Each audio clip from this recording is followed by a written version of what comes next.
Good evening. It all started with such promise. The air was electric with anticipation, and soccer fans everywhere could hardly believe their luck. For years, the dream of hosting the world's greatest sporting event had seemed just out of reach, but now, it was finally within grasp. The energy was infectious, and hope was in the air. The year is 2018.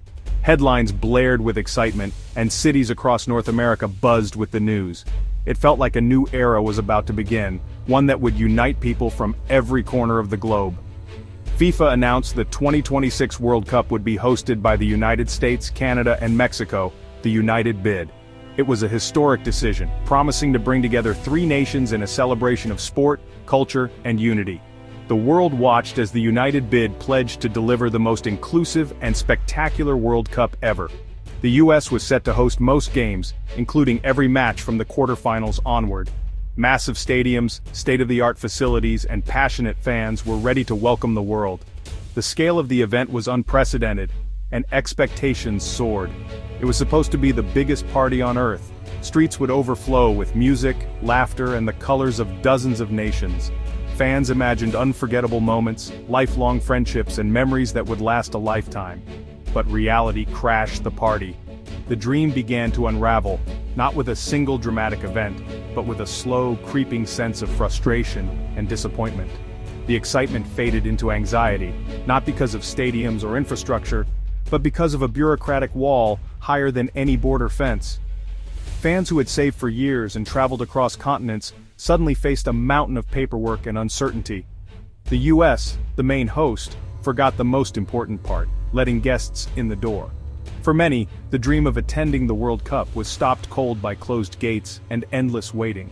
Instead of streamlining entry for millions of fans, the US doubled down on its notoriously difficult visa system, turning a celebration into a logistical nightmare.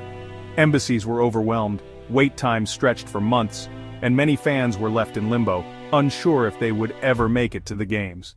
The world watched as America prepared to host the world's biggest event, by making it nearly impossible for the world to attend. What was meant to be a festival of unity became a cautionary tale of how dreams can be derailed by red tape, leaving millions on the outside looking in. So, what went wrong? How did the dream of a global football celebration in the US turn into a bureaucratic nightmare for so many fans? Let's look at America's visa process, a system that's become infamous for its complexity, unpredictability, and sheer inaccessibility for millions around the world.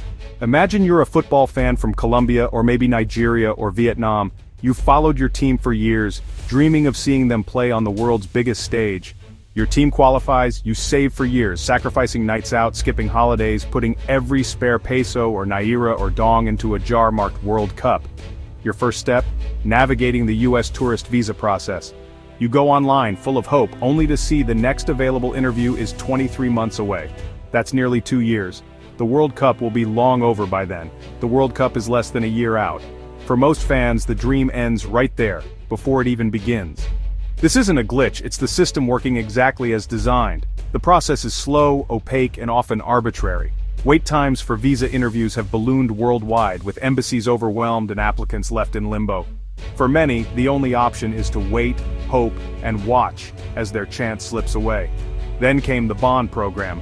Some visitors had to post up to $15,000, a sum that would take years for most fans to save. Suddenly, attending the World Cup became a privilege reserved for the wealthy few. Add in travel bans, which included countries whose teams had qualified.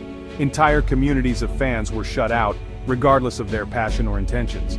Players might get in, but their families and fans, blocked by red tape, left behind, or forced to watch from afar. The message was clear: we welcome the world, if you're rich, lucky, or both. For everyone else, the doors stayed firmly shut. Vice President J.D. Vance even joked about detaining fans who overstayed visas, turning a moment of global unity into a punchline about exclusion. The Department of Homeland Security urged visitors to carry papers at all times, warning of strict checks and possible detentions. This wasn't a World Cup, it was a show me your papers rally with a football theme, where suspicion replaced celebration. The US saw not fans but suspects, treating visitors as potential threats rather than honored guests. The welcome mat was replaced by a sign, "Go away." For countless football lovers, the fortress held firm, and the world was left outside the gates. Prepare yourself. Russia and Qatar handled this better. Russia, not known for openness, introduced the fan ID. Buy a ticket, get a visa, ride public transport for free. Simple, efficient, welcoming. Qatar's Haya card worked the same way. One document, easy entry, access to everything. Both countries understood. If you want a successful event, make it easy for fans to attend. The US? No special World Cup visa, no fan ID, no expedited process. Fans were thrown into the standard US immigration maze. The result, a self-inflicted wound. Even the most controversial past hosts looked like models of hospitality by comparison. Hosting a World Cup is supposed to be an economic jackpot. $40 billion, hotels and restaurants packed, fans spending freely. But with visa wait times stretching into years and financial barriers everywhere, ticket sales to international fans for US matches plummeted. Why buy a ticket you'll never use? The prospect of empty seats at the world's biggest sporting event became real. Hotels in LA, Dallas, and Miami faced cancellations. Restaurants and vendors lost out on a promised payday. Tourism economics predicted a 10% drop in international visitor spending, citing visa chaos. The US wasn't just losing money, it was losing face. The world saw a country that invited everyone, then changed the locks. As the US descended into bureaucratic chaos, Canada emerged as the hero. While the US built walls, Canada rolled out the welcome mat with its simple electronic travel authorization system. Fan groups and travel experts told people, skip the US, go to Canada.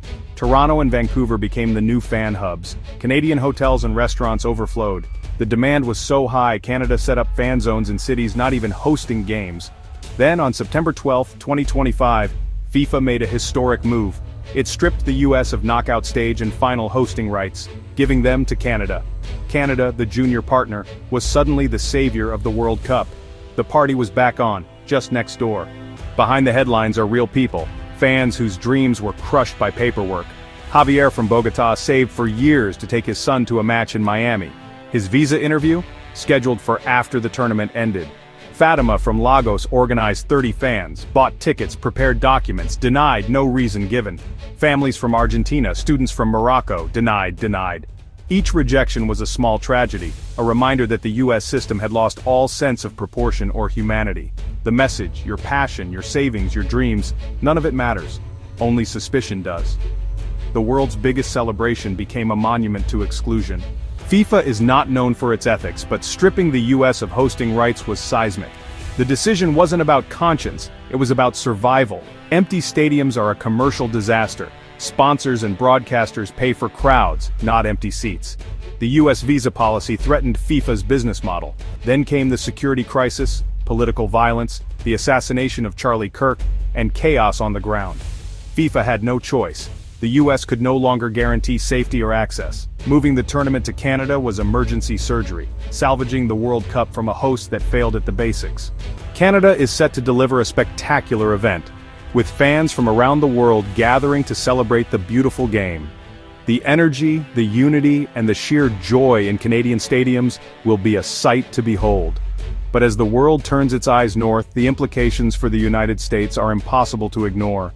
This moment is more than just a celebration for Canada, it's a wake-up call for its neighbor to the south. The disappointment among American fans is palpable. What was once a source of national pride has become a symbol of missed opportunity. This fiasco is a warning. When a nation becomes consumed by suspicion and bureaucracy, it loses its ability to be a true crossroads for the world. You can't be both a welcoming host and a paranoid gatekeeper. The contradiction is too stark. Long lines at borders, endless paperwork, and a sense of distrust greet visitors who should be met with open arms and excitement. This isn't just about sports, it's about every international event the US might hope to host, from global conferences to cultural festivals. The world is watching, and memories of exclusion linger far longer than the events themselves. Why would anyone choose a country that makes it so hard to attend? For many, the dream of experiencing an event in America is overshadowed by the fear of being turned away, delayed, or treated with suspicion. The excitement of travel is replaced by anxiety and frustration. The contradiction between FIFA's message of unity and the US's policy of exclusion became too wide to bridge. The world saw the gap between the ideals of global togetherness and the reality of closed doors and barriers. In the end, football moved on to where it felt welcome. The spirit of the game, and the world's fans, found a new home, one that embraced them rather than shut them out. America lost the World Cup, and with it, a chance to reaffirm its place as a global center of culture, connection, and celebration. The echo of empty stadiums is a stark reminder of what's at stake. The world is full of countries eager to host the party, to open their doors and welcome the world's energy, passion, and diversity. The opportunity is there for those willing to embrace it. The question for America is clear. How do you convince people to ever come back? The answer will define not just the future of sports but the nation's role in a rapidly changing world.